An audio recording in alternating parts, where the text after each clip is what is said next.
Nakipagtagisan ng lakas sa diskarte ang ilang sports enthusiasts mula sa iba't ibang panig ng mundo sa triathlon na Ironman 70.3 Philippines sa Cebu. Kilalanin po ang mga nagwagi sa balitang hatid ni Mark Zambrano. Dahil sa matinding physical demand ng triathlon, mga bata't matitipuno lang ang karaniwang nangangahas na subukan ito.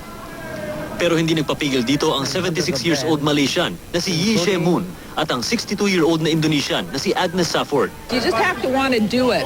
I wake up in the morning and I want to go exercise. So that for me, it's easy in the sense of I get up at 5 in the morning and I go swim or I go run or I go bike or I go do something. Kabilang sila sa nakipagtagisan ng lakas sa Ironman 70.3 Philippines sa Cebu na hinati sa 1.2-mile swim, 56-mile bike at 13.1-mile run.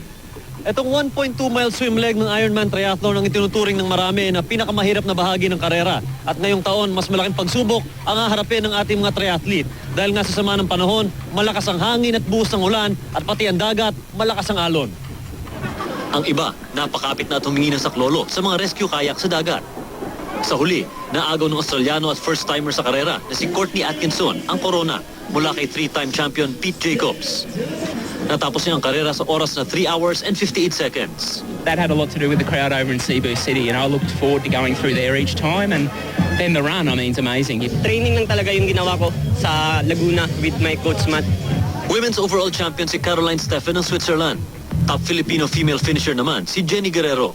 Sumali rin ang ilang celebrities tulad din na Drew Arellano at ang Black Eyed Peas member na si Apple Diab. Mark Zambrano, GMA News.